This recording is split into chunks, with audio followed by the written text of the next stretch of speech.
where are you, Amanda? Where are you at the moment? I'm in Seacliff at my mom's house.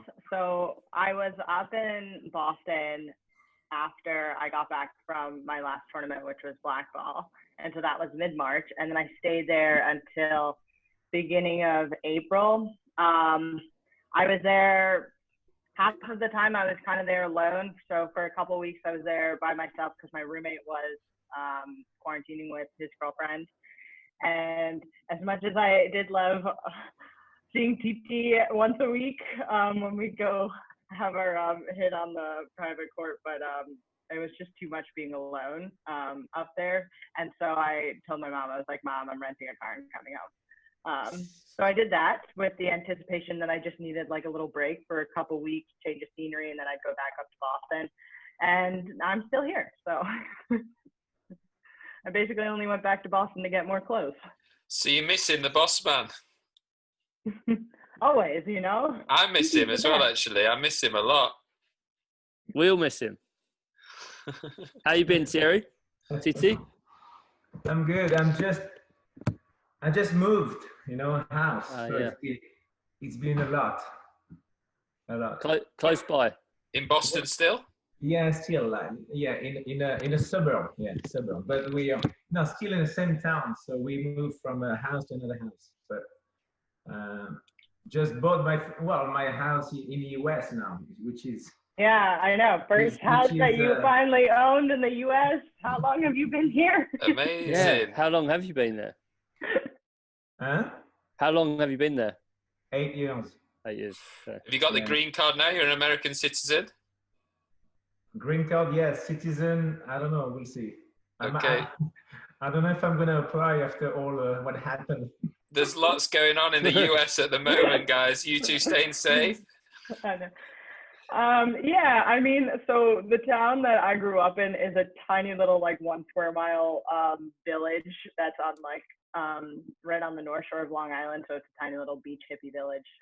So we are very, very sheltered. I'll tell you that. So I'm safe, thankfully. Good. Well, I'll do a proper introduction. So for those of you that don't know, the boss man himself, Thierry Lincou, welcome. Thanks for coming on the show. First ever, this is my favourite. Daryl will tell you every week, I love a stat. I don't just like the normal world number one. My favourite one, first continental European ever to become world number one. I like that one. Good research. Yeah, and 14 months in total. You were there. Amanda, to 6 in the world, the southpaw, lefty. And Thierry is actually your coach. We've got a bit. I feel a bit left out at the moment because we've got Daryl's your manager. And I know, Nick. I'm sorry. We'll find a place for you. Well, last time I hung out with you, we were drinking buddies in Mauritius. So maybe we can be like that. There you go. I was going to say, you're a bad influence. Sorry, guys.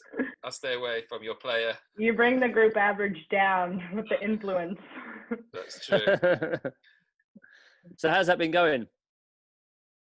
Coach, player? Oh, obviously not recently. I mean, how long has it been? How long have you been working together on court? I started my junior year in college, so that's my 3rd year at Harvard. And TT, that was your 2nd year that you came to Boston? Yeah. Yeah, I kind of felt like I needed a little bit more in terms of my training to keep up and improve. And TT was in the Boston area, and so my dad reached out to him asking if I could hit a couple times a week in the mornings for private sessions, and we did, and I absolutely loved it. And now we're here today. Yeah. Good summary. And what's Amanda like to work with, Thierry? Because she's got a reputation for these short matches, different kind of style from your style, where you are very methodical. Amanda kind of shoots from the hip, as it were. Does that give you nightmares? Is that why you're going grey a little bit? Yeah, I was definitely out of my comfort zone, and I liked it because opposite style, kind of complement each other. So I really like that side of her game because I could develop the rest of the game. So yeah, he probably was in shock with someone who like moved as poorly as I did. Well, you were famous, Thierry. You were famous for, if I had to think of some things that described you as a player, I'd talk about the professionalism, your calmness on the court, like so level-headed. I've only ever seen you go crazy once on the squash court, and I'll talk about that a little bit later. Darryl knows what I'm going to say. But yeah, that calmness, the professionalism, and the movement across, the lateral movement across the tee, you almost kind of brought a new style. Greg's kind of developed that kind of French associated style, but that lateral movement across the tee. Just talks a little bit about that playing style of yours. So I grew up on an island, in Reunion Island, and by the way, Nick, and Amanda, we at the moment we should be, we should have been there, 100%. Oh yeah, true. That was the time where that was a little weak, but anyway, Reunion or Mauritius, it's isolated, and I think at 14 years old, because of I had no one else around me and no real good players or no one to look up to, no internet, no videos. I was pretty much by myself. So with my two coaches, we try to come up with some quality sessions for me to catch up and to eventually make a difference. So because I was by myself, there was not a lot of drills or condition games because I was by myself. So emphasis was on the footwork, a lot of repetition, ghosting, endurance, interval, all those of lunges. So that was part of my routine. I think, since that age, I would go 3 times a week pretty much for my entire career, pretty much my entire career. So I did 2 to 3 times, I'd say, consistently in different forms, and that's why I could develop that I think that movement, which is pretty fluid and natural, as you said. And very. You couldn't get him off the middle. This guy, it was like a scorpion on the tee. Yeah. But have you ever been to Reunion Island, Amanda? I haven't been to Reunion, just Mauritius. Darryl, you been there? I mean, beautiful island, but we saw the court that you grew up playing at, and I think it's fair to say it's just kind of court it feels like a farm, like it's just brick walls, one court. And how you became world number one, kind of, Matthew Syed talks in his book Bounce about geographical influences being such a big part of career, being born in the right place to get the training partner, so on. I have to say, I'm going to give you more stick as this goes on, but all the compliments out the way first. To be world champion from world number one from an island like that is just, I think that actually is not given enough credit personally. It's unbelievable. Yeah. I remember I think even Jimbo, because he came one year and he had a look on the court and he was like, whoa. James won't be able to play on that court, that's for sure.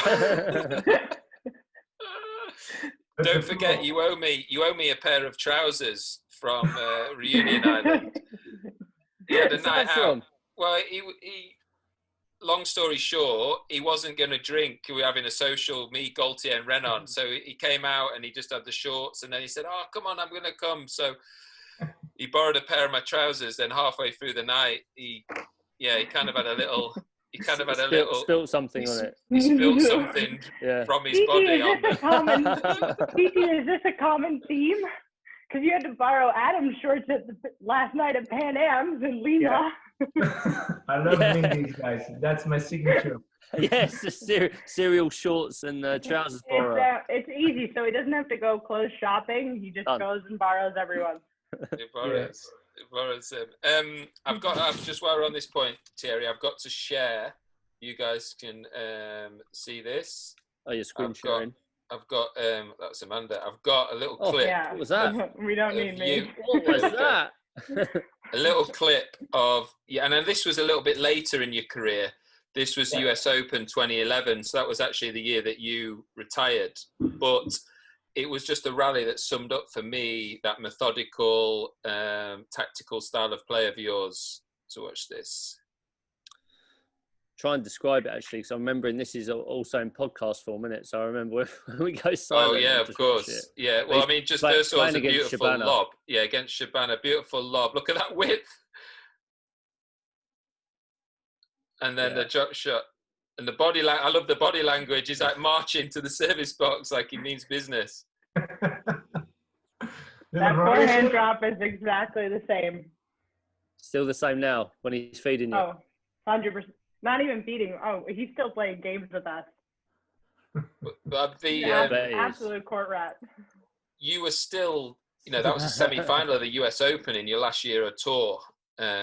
So, still playing incredible. The longevity, I think you and Palmer maybe were two of the first players that I looked at and thought, these guys they're going long. You look after your body, you're very professional. You can go longer and longer into your career. That was always something that you prided yourself on, right? Yeah, I think my generation, the guys before me did it.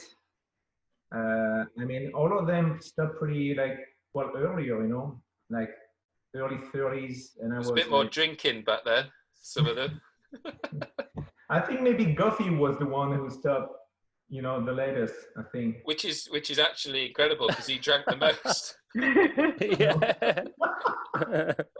By far.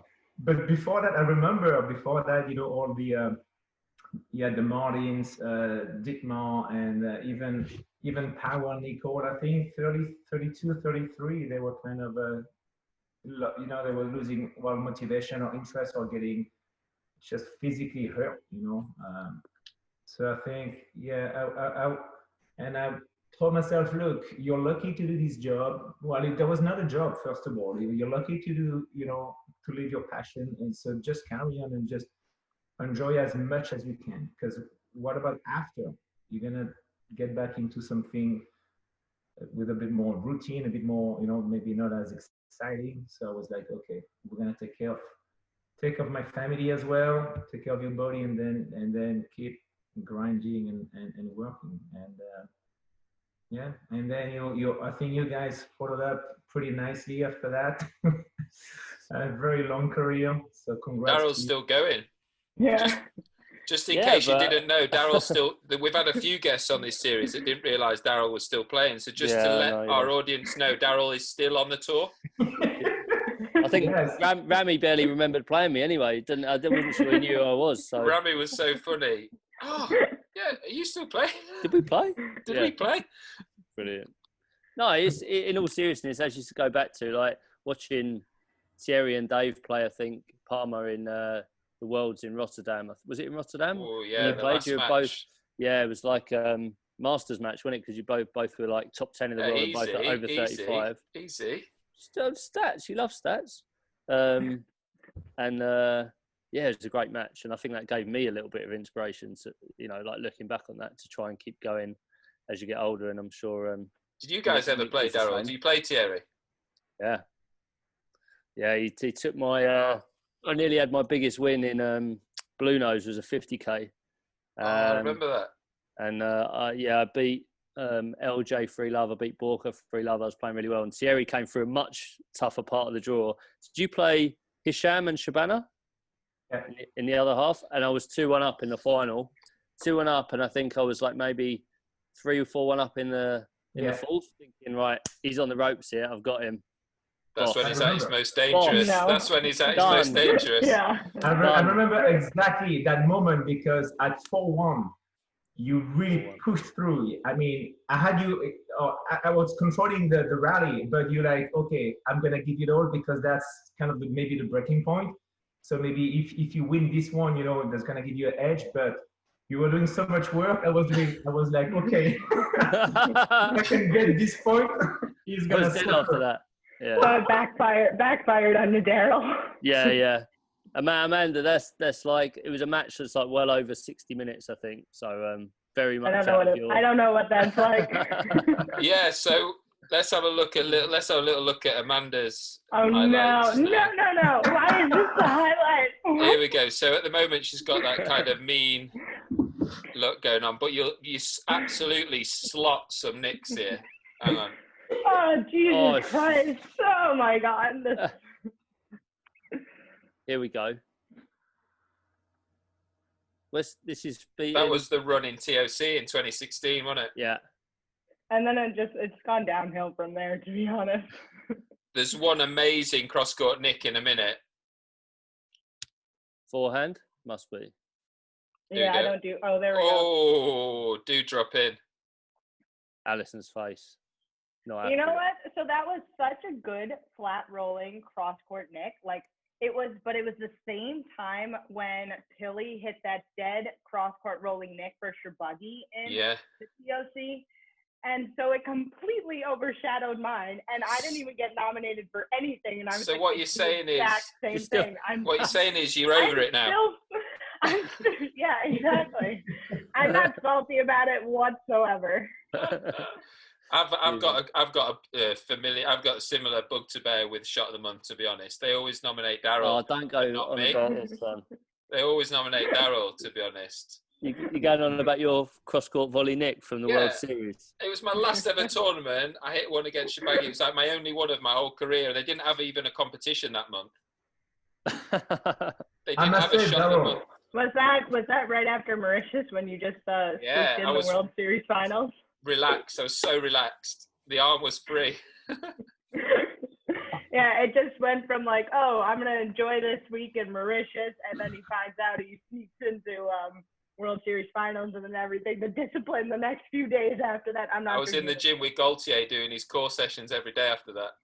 Honestly, we were killing it in those mornings. Yeah, Gaultier is a great. If Greg's listening, if he needs a career after squash, he should go into personal training, because we all just followed Gaultier's training camp, right? It was amazing. Oh my God, it was every day we were like, okay, what time this morning? In the first few days it was fine, but then as like the week kind of continued and like we would, the group got smaller. The group got smaller each day. The group got smaller. I would keep saying, okay, what time tomorrow? He's like, are you coming? I was like, yeah, of course I'm gonna be there. And then I was like, I'm not coming. Definitely. Thierry, one thing I wanted to ask you was about that generation. You mentioned, Daryl mentioned Palmer, obviously playing nickel power as well. I'm not sure how many times you played Jansher. I couldn't find that out, but you played. No, you didn't mention. Yeah, but I felt personally so honoured to be part. I thought I learned so much from your era. I feel like everyone was wired slightly differently in that era compared to now. You know, that was like old school professionalism, mentally so tough, and the players have different qualities now. Obviously lots of that, and it was a different game kind of back then, but some of those personalities, I think we learned how to be tough, and I learned so much from watching you guys just battle it out. And so what was it like? Kind of Shabana was coming through as well. What was it like in that kind of era? I loved it. I really loved it. No, because when I look back, to be surrounded by those guys, I will forget names, of course, but you're right. You know, there was the Palmer, the Lee Beach Hill, of course. Beach, yeah. Boswell, Ricketts, they were tough. John White, of course, was in the mix, and he was giving us a lot of problems. There was Power, Nicole, Martinez. Goffey was there, Hockey, PJ, Del Harris. Well, I was kind of that was the end of that era as well, with Mark Challoner and that, England squad with Dale, Simon Park, and then the transition with a couple of like Egyptian players as well, like you said, Shabana, so Wahel was around, Abbas. Barada was the first, one of the first one with Wagi. I mean, but Barada he was nasty, man. Did you play him on the pyramids before? Did you play him at the pyramids? I played him at the World Juniors Championship in a semi-final, and then I lost to him, and then he beat Elbor Lossi. Yeah. Who was the toughest? Who was the toughest? Huh? Who was the toughest? Who was the hardest to play? Yeah. But I forgot, you know, the Aussie guys, that generation too, you know, after the Martins, there was Dan Jensen and Paul Price, you know, there was some good. You're right. Different styles, different. You pretty much named the whole The top whole 50 tour. That was strong in depth. I don't think you quite heard my question before. The other two are laughing. But who was the hardest? Who was the hardest of all those? The What hardest. What player? No. No, the hardest, because of course, Nick, man, you were tough. Palmer, you, even Greg, because Greg should Greg, man. yeah. And we didn't talk about Rami, but now Rami was like, he was a bomb as well on the tour when he was coming up. And it's tough to say who was the toughest, to be honest, because they were all tough. Okay. How much did you watch, Amanda, of Thierry's career? So actually, I can't remember which U.S. Open it was. Maybe it was 2007. They held it in like a ballroom in New York City.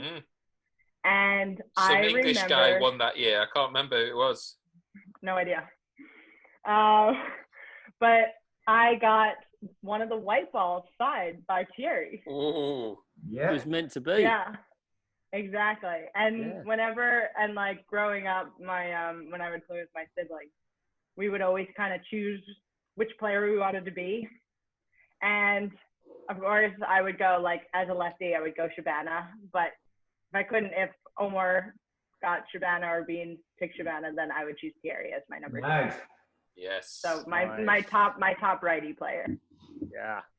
But even in our sessions, I remember, to always, well, not always, but sometimes relate to Shabana in terms of the swing, in terms of the forehand, of course, and try to improve Amanda's backhand too, So because we've been talking about your forehand, Amanda, but there was a lot of work, going into the backhand too. Lefties always have a dodgy backhand, don't they? There's so much work going into my backhand. Guys, which left-hander, which guys do you think was the best playing on his backhand? Which lefty? Probably Shabana. I think so. Even though that's where you wanted to play, because his forehand was so good, but his backhand was still good too. I know, but I think so. Better than Nichols, for example. Yeah. I think I'd say Shabana. Yeah. Definitely. I can't think of anyone. Yeah, I can't think of anyone. I just think Peter Barker was not bad, right? On the back end for lefty, he was good too, right? He was solid, got but a little bit. For me, Pete's forehand was horrendously good compared with his backhand. Yeah, I would agree. Yeah, difference. Yeah. Do you find the girls play you differently, Amanda, with being a lefty? Do you think they do you think they hammer that backhand if they can, or? All the time. It's not even a surprise anymore. I mean, we just say, okay, you need to work on your backhand because everyone's going to go there. Like, no one's going to hit it to my forehand. So trying to get another confidence to stay there, to stick to, okay, if you want to play on the right wall, so then I'm gonna stay there. I'm gonna play the ball as tight and try to volley and even switching with the high cross court too.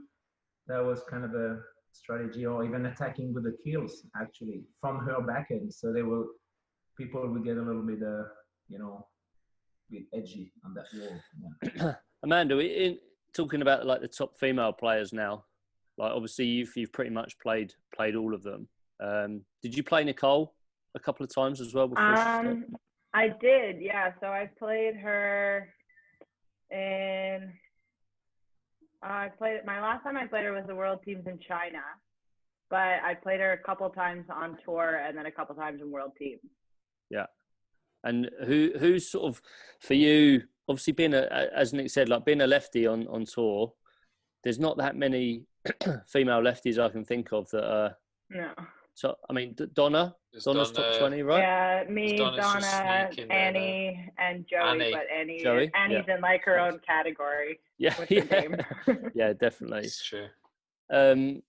How does that? Do you think it's an advantage, or obviously like it can be an advantage, I guess? But how's it match up playing against some of the Raneems, Shabinis of this world? I mean, I think it's a massive advantage because a lot of people, they don't get the chance to practice against lefties. So you know, they're so used to playing on their backhand side, which is the left wall. And that's my forehand, which is really dominant. And so it almost like forces everyone to kind of play the opposite or like a little bit backwards, unless they want to continue on their backhand side, like up and down the left wall, in which case I am very, very happy to do that. And then when just speaking to righties in general, they always say that like they struggle so much reading lefty forehand, especially around the like mid and front court area. Definitely. And they just find it so deceptive. Yeah. So, yeah, it's a deceptive area for sure. How have you always been an attacking player? That's one thing I've actually probably never spoken to you about before. Like in terms of, have you? Yeah, because we've obviously joked about your match lengths and stuff before, and even now a little bit more with the best of three. There's been a few short ones in there because, like, I was sort of saying to someone the other day about how if I could take something from someone's game, it would be being able to finish a rally like you could. Because I end up like these boys playing all day. So have you always been like a very attacking player? Is that something, obviously, Thierry, you've been working with, trying to become less erratic, a bit more structured? Yeah, absolutely. But have you always been like that? Have you always been like a very attacking minded player? Yeah, I mean, so our dad was our coach growing up, and given that he's from Egypt and he played a bit on tour, he's very attacking, and like fitness was not his thing, and I think it kind of translated over to me.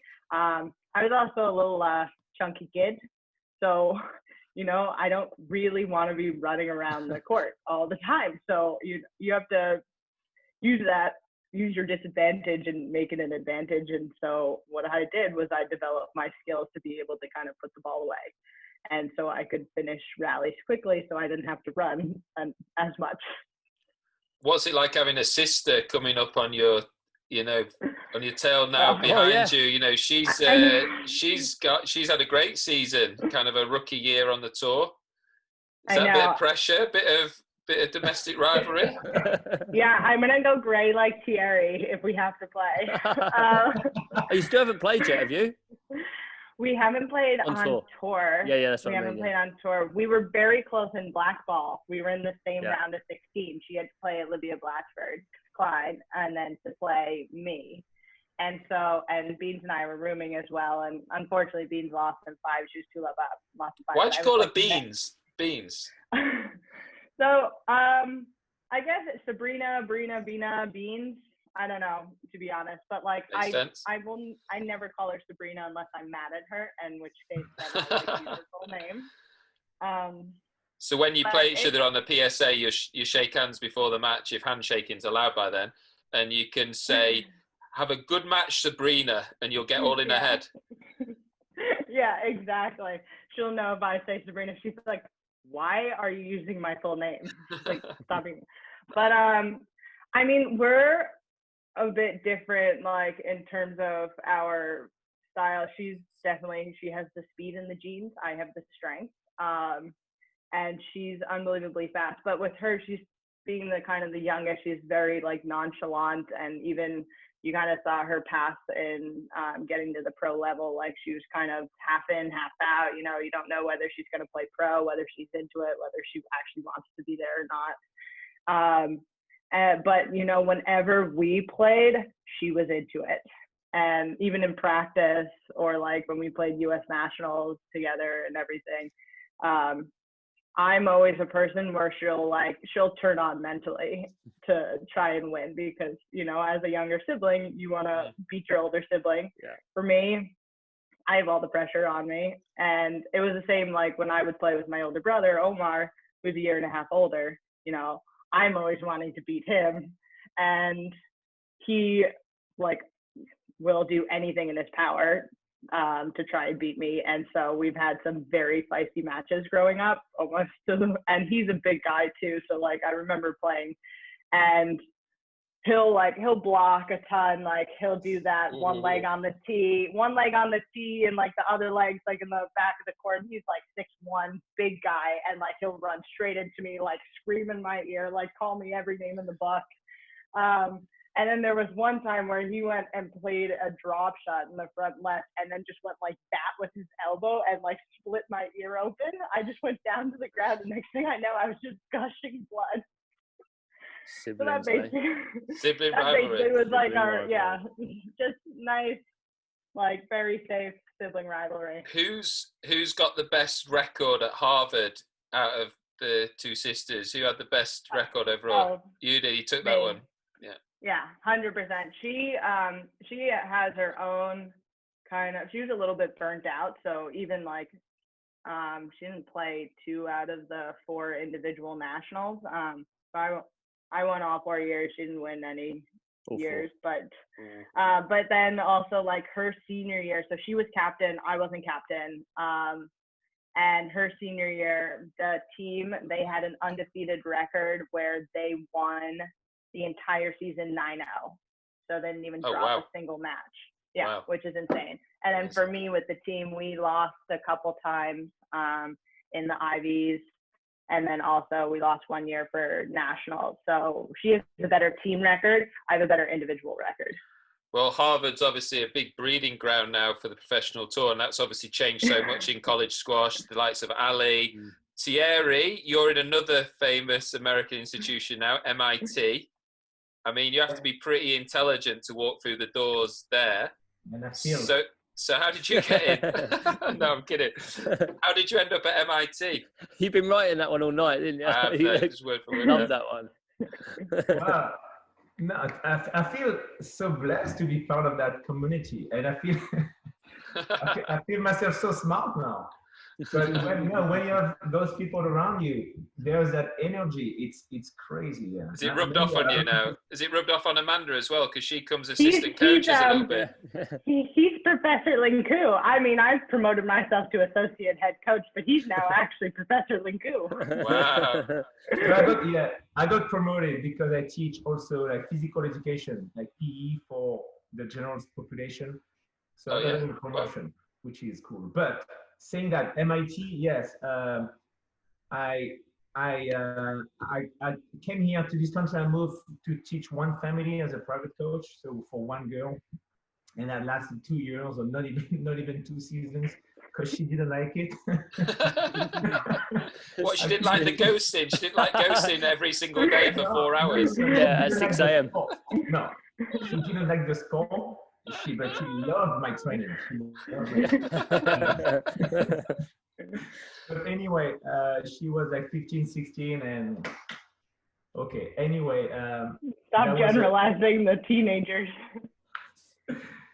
Yeah. So at that time, I was looking to for a transition, and because my contract was 3 years, so the family kept on supporting me, and then they were like, okay, let's find a way for you. And I did like a lecture, like a presentation, an exhibition at MIT. And then the guys, the coach said, look, I'm going to be leaving if you're interested, basically. But he said, look, it's a part-time job. So the pay is, well, there's no pay. And he's like, I don't know if you're interested. I'm like, okay, not for me, not now. I know nothing about US, college squash. That this is not my world. But then it kind of grew up on me, and then I was like, okay, you know what? I'm just gonna go for it. And then from there, we were able to grow the program and get the position fully and down. So now I can get a decent salary, and then. And you came top 16 last year, right? Is that right, in the country? It's amazing. So with Coach Amanda, we were able to. Go to the next level.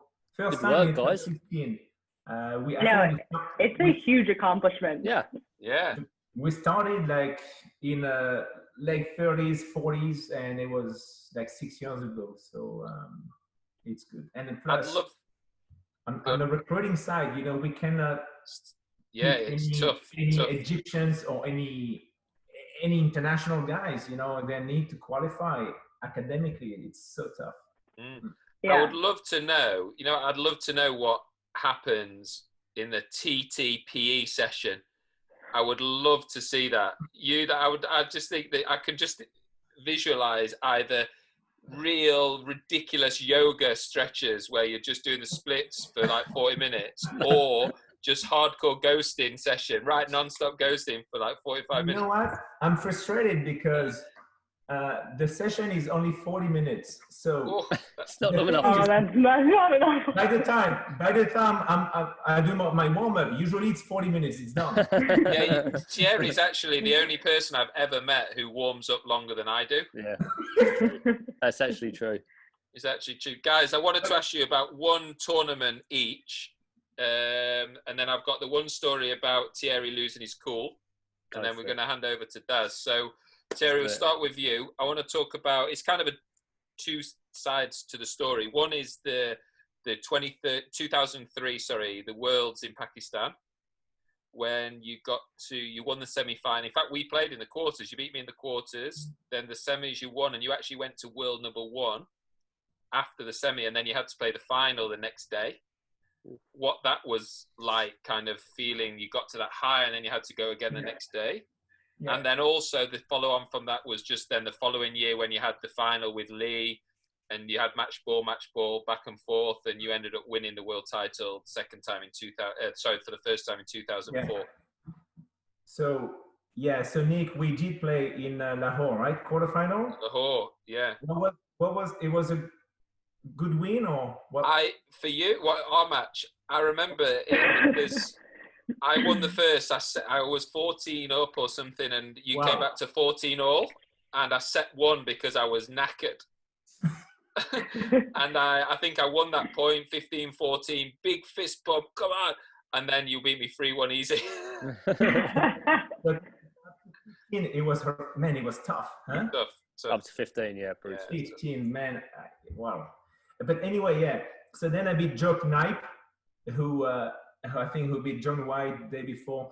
And yes, that would propel me world number 1. So, I got crazy, the media, and I got phone calls. It was late at night and I couldn't resist because that was my ultimate goal at the time, to be world number 1. So I was not really like preparing and thinking about the final, because for me, that was it, you know.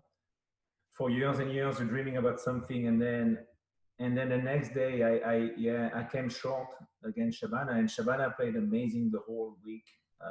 He beat everyone. He was not even seeded top 8. I don't think he was. I think he was like 11 or 12. Wow. Yeah, 11 or 12. Yeah.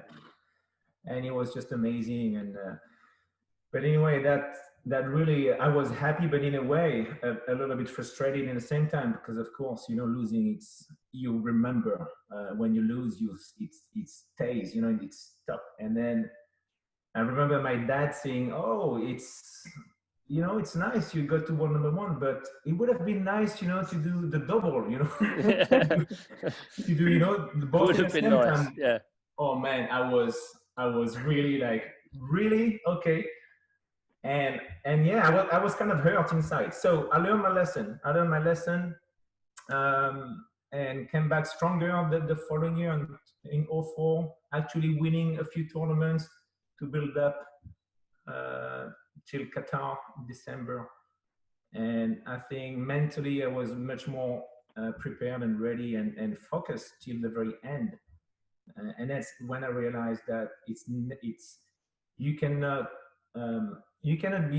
never be satisfied no matter which round you're in. There's always the next one to prepare. And I would tell myself, look, it's never over till the very last point. You don't want to celebrate because you need to cross the line. And against Beach Hill in the final, so I saved a match ball, but the day before, I also saved a match ball in the semi-final. Oh, I forgot that. Yeah. Who was that against? Against Graham Riding. So I guess it was my week, but sometimes, when you're lucky, you need to provoke the chance too. So I think that was my turn. Yeah. Definitely. And it was a back and forth match with Lee. I remember it was 2-11 then, and you won one game 11-2, lost the game 11-2. It was a real back and forth match, and of course the nerves. A lot of nerves. Yeah. And the court is frozen. Oh, was that court in Qatar, the old one? Yeah, that was tough. And that would have suited Amanda's shot making skills. Would have been perfect.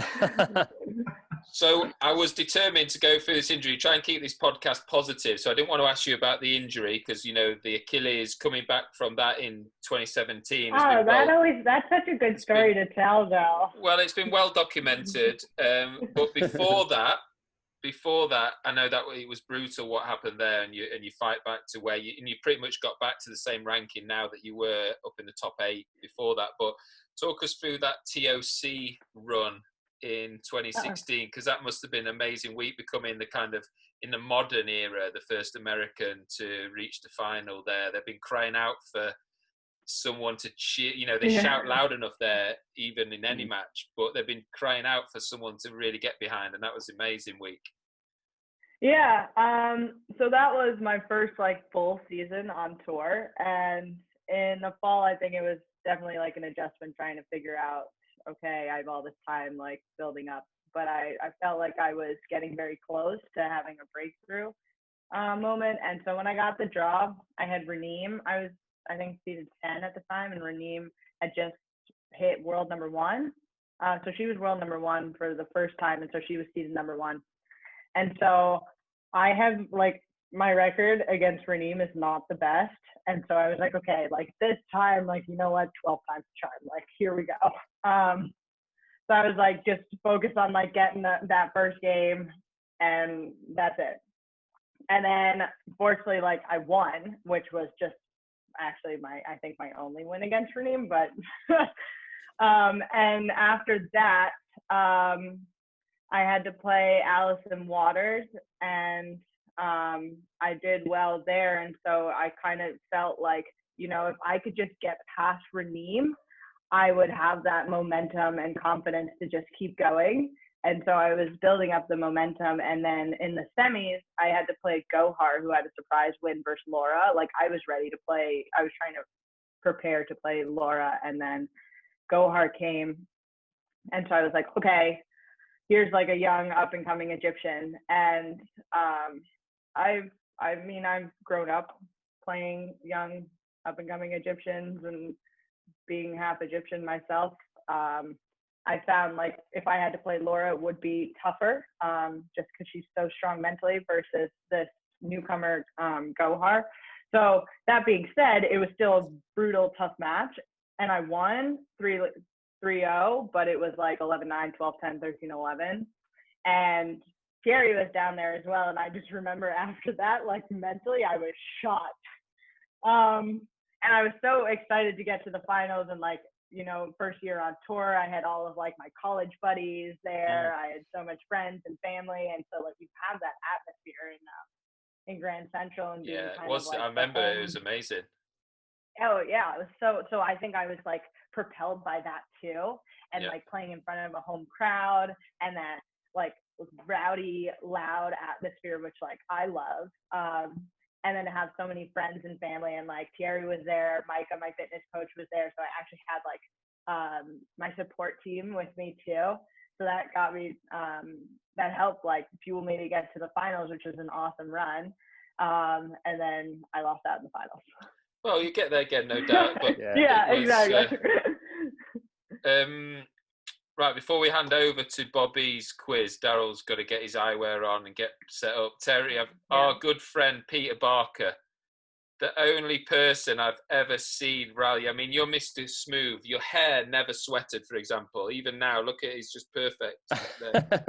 Peter, I remember, I think it was 14 all in the 5th, and the ball came round, you hit your wide cross court, and he just tapped the ball into your back and then just shook your hand and said, thanks for the stroke, you know. And I just remember you chased him out the building. He just shook your hand and just ran off, and you were chasing him. I think that was in Qatar as well. I just remember, I just heard this door slam, and Jerry's like, where is he? Where is he? He was running after him. He's got a history of that as well. It's not the first time that Pete did that, to be honest. Yeah, you're right. Wow. That one, yeah. Titi, how have you never told us this story? It's the only time I've ever seen him lose his head. He just went completely crazy. Man, you're right. Yeah, that one. I erased that from my mind. I can tell. You know what? At the end, at the end of our career, there are matches too where, man, sometimes you're just not there. Yeah, I'm not true. saying this one, but I'm saying when you're, and you know, Nick and Daryl, some days we're not feeling well great, or man, the energy is not kicking. We're a little sluggish. We're a little slow. The reaction time, man, that was tough. And the end of my career, you know, that to accept and to deal with that. Some days you, oh my gosh, you know you can do better than that, but then you know what to do, exactly what to do, but it's not just fine. And sometimes that can, you know, build up that frustration. And I'm not explaining, you know, that. There you are. Everyone's human. Yeah. Can I just ask one more thing following up from that?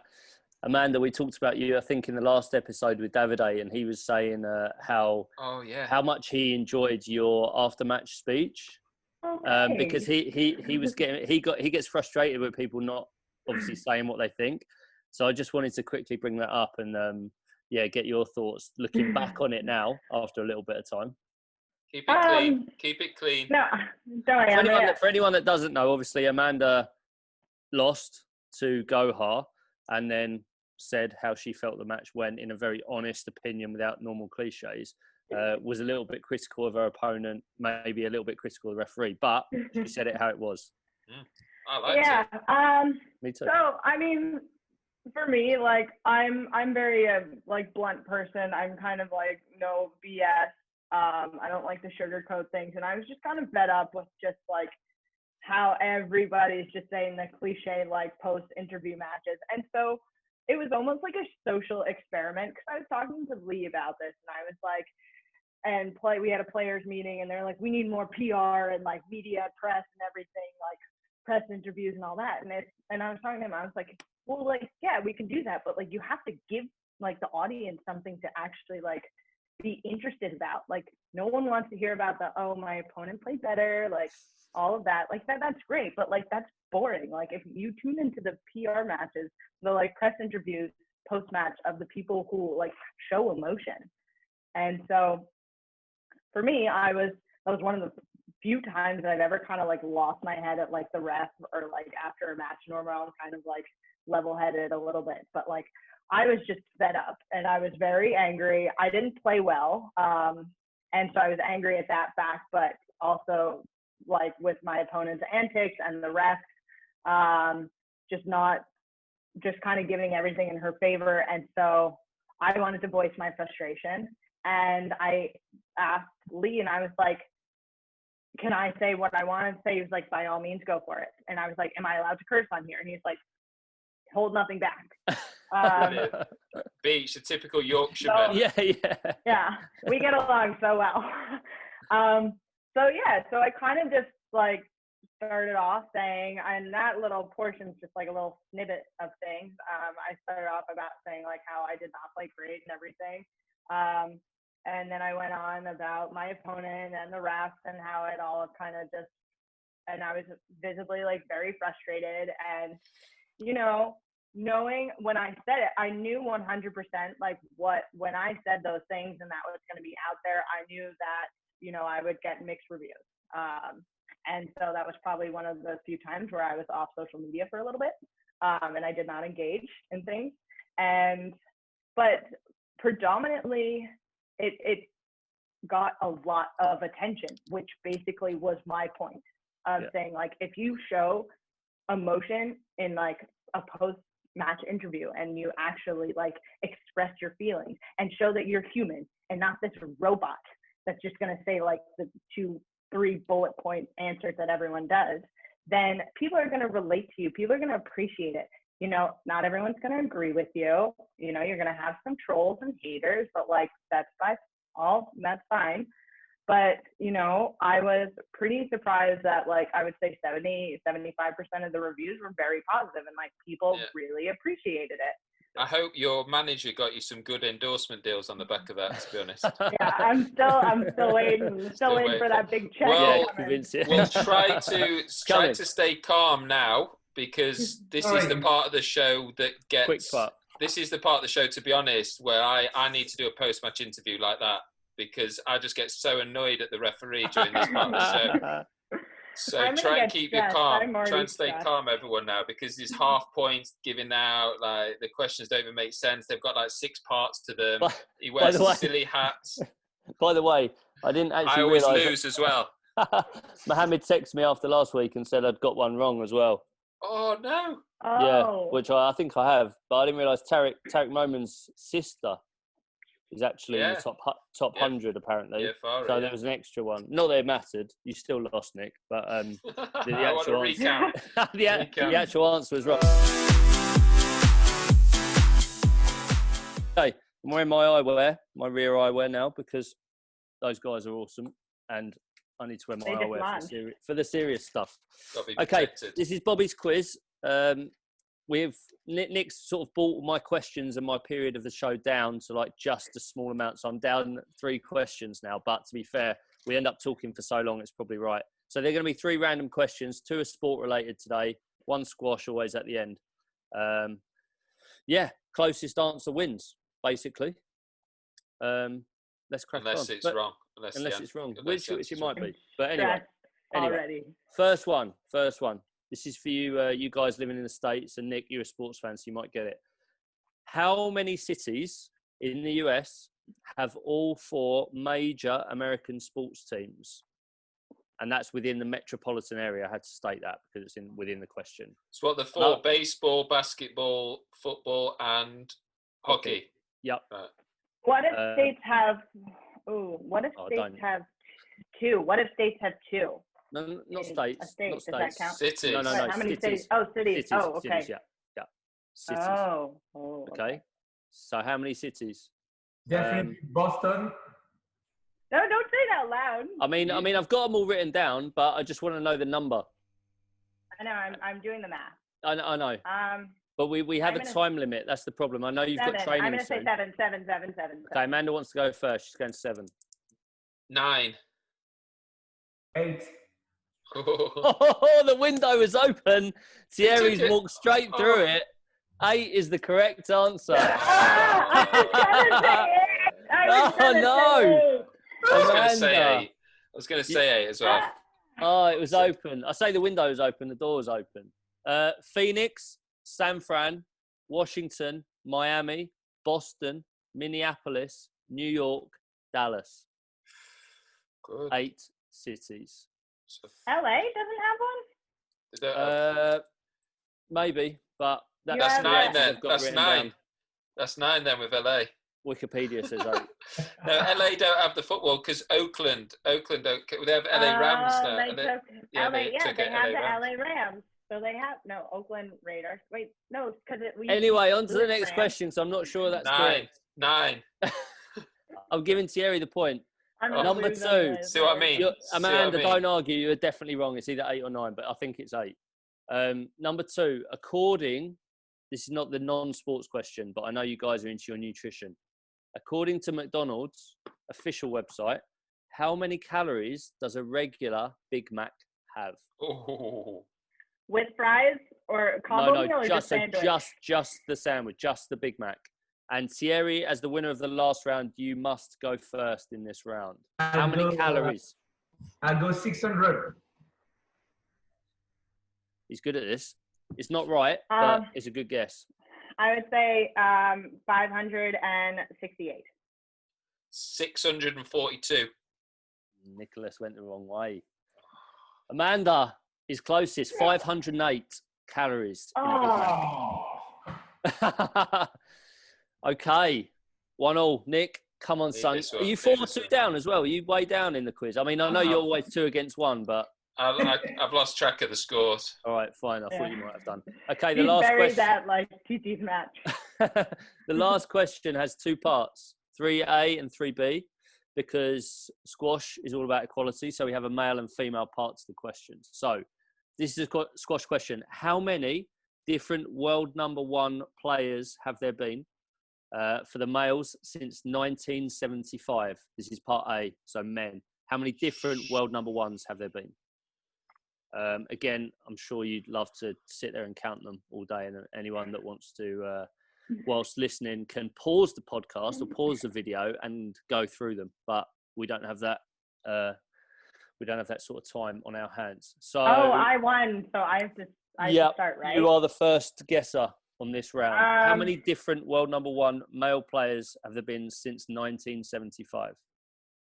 I'm gonna go 21. Okay. I'm going to go 16. Okay, TT. I think I'm gonna go 25. Okay. Amanda, 20 is the correct answer. No Oh, way. I'm Yes. good. I told you I'm good at your quizzes. I literally looked By at the that way, article today as well. Do my research on Thierry. I literally looked at that article as well, so I should have known that. Amanda messages me most weeks saying she's awesome at the quiz, and she is actually, to be fair, proving it right now. Okay, two for Amanda, one for TT. Nick, you're out, but you probably need to get some pride on the board. Pride. So Pride. let's make this last question a good one. It's exactly the same question, but for the females. But this is from since 1983, Okay. which is when Wikipedia records began. Do I guess again, right? You do. You're on fire. You just keep Okay. going first. I'm gonna say 12. That was my guess too. Wow. Was it? Let's do 11. Nick? 14. Oh, Nick restored some pride, but Amanda wins. The answer is 15. 15. Oh. Obviously lower than the men's with Nicole. Nicole had it for about 10 years. Yeah, you had to Susan factor Devoy in that as well. 9-year gap. Yeah. 15 is the correct answer. So 2-1-1. Amanda, congratulations. You did say to me you were going to win the quiz, and you have proved it correctly. Some very good answers there, because Good to know my noggin still works. it's still working. That Harvard education is doing all right for you. Yep. Knowing how many what did you actually it was the calories, wasn't it? McDonald's calories. Surprised you got that one right. McDonald's just I'm opened in the UK. I'm all about the nutrition. All about the nutrition, you know. I wouldn't know anything like that, would you, Thierry? Yeah. No. Guys, it's been great to have you both. Thanks so much for joining. I know, Amanda, you got to shoot off to training now. Go to do the day job. Yep. The ZTT, I'm still training during this. Still training. It's not all white gloves and banana bread, I promise you. All right, guys. Thanks so much, and we hope to see you both very soon in real life. Stay safe. All right. Yeah. Thank you so much, guys. Take care. Yeah, thanks for coming. Bye. Cheers, guys.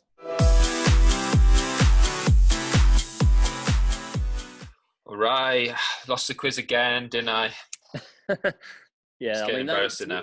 Mate, there was actually no disgrace in that one, to be fair. There were some good answers from both of them, really, on that. Well, Harvard and MIT, aren't they, between them? So you'd hope they had a bit of intelligence going on there. Well, yeah. I mean, I actually need to check that first one, LA. I'm pretty sure it was right. I feel like I got that. Anyway, there's a saying. When I first went to Berkshire School, they said, what we got to do, this is our pathway. We want to get them into Berkshire, play squash, and then get them to graduate and go to MIT. That was their kind of goal. So it's got this great reputation as being the kind of institution of where all the kind of clever people go.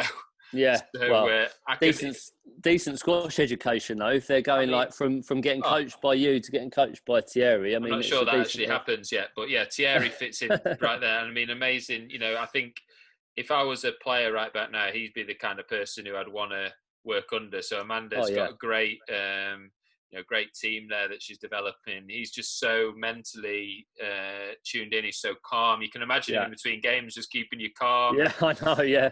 He's a great guy. Learned a lot from playing him. I used to 100%. Love training with him as well. Like I said, no stone left unturned. Great guy, great player. Yeah, absolutely. And yeah, I exactly the same. Echo those. Very nice guy, level-headed. Definitely be a good coach. That's for sure. And Amanda's improving all the time. And I think she's got some good years to head. Well, as she said, her the way she plays the game, she's so attacking. She can hit shots, like them beat working anyone together. On a day playing like that. Yeah, them working together. Thierry working on that, movement and solid sort of base of game, if they can get that together as a partnership, I think that's going to work well. So. 100%. So 7 episodes down, one more. No, I can't believe how quick it's gone. So the last one of the series, we're going to do a little bit of a twist. Decided, haven't we? Yeah, you're going under the microscope, mate. You're going to go. The wolf is going to get grilled. So you're interviewing me. It's not Bobby and the wolf for the last one. It's Bobby versus the wolf. Versus, yeah, we're going to go versus on the last one. I'm going to start researching my questions now. Actually, you can quiz me. The quiz. That's it. All right. So last episode, just me and you going at it, reminiscing. We'll come up with some good little concepts, I think, for the last one of the season. Definitely. And then have a little bit of a summer off and back for season 2. Back stronger. Back stronger. We've stolen someone else's. Just start using it. No. What was it? You said one the other week. I said we needed to get one. Yeah, I said it and then I forgot it again. What was it? Well, that's what I'm asking you. No, I've forgotten it. No, it wasn't. I don't know. Au revoir? No, I didn't say that, did I? Well, that would be fitting today, but if not a bit cheesy. But all right. Anyway, can't remember. Next time, let's get the music on. I want to dance again.